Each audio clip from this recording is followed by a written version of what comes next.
eyeglasses, so paano yung sikat ng araw. So you can see this video. Makikita mo, pababa yung araw.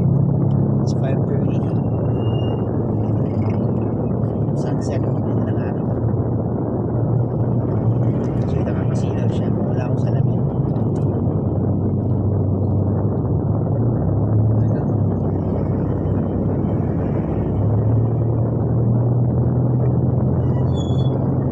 Sakto sa mga yung araw. Yun na. Intersection.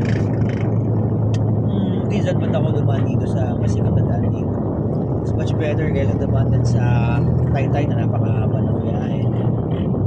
Dumaan naman ako ng C5 at traffic sa BGC. Like dito, naglabas ko ng floodway. Dire-diretso na ako dun sa diversion road ng C6. So, dire-diretso na C6. Try na ako mag C5 ng Ligali. Ako ng huli. Tapos ng ilang oras na Pusat Bagong. Wala dun sa may bridge ng Guadalupe ba? Punta dun sa BGC, paglabas ng BGC. Grabe. Ilang oras ako sa oras akong Pusat Bagong. Paglagpas naman ng BGC, yung dumadaan sa ilalim ng mga jeep, sasakyan, hindi na nagpapatraffic. So after nun, diretso na ako Skyway, diretso na ako Expressway, hanggang Maniluma. But this time, dumaan ako dito, C6, pikutan ako, malibas ko. Then, Expressway na ako, diretso. Maniluma. Alabang. So, parang kahapon din, Friday, grabe rin yan. Pag-uwi ko galing sa event sa Villamor, Silver Cup.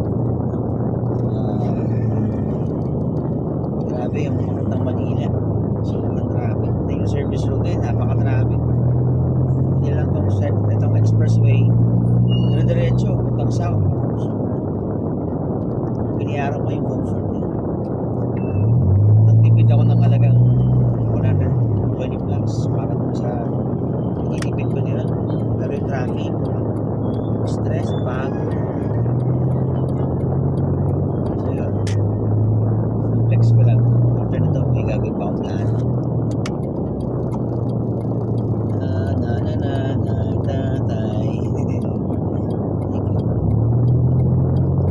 Sobrang residential to, walang sidewalk.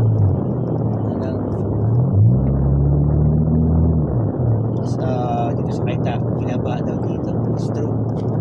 Wala pang ulan pero may mga stock ng water sa gilid sa mga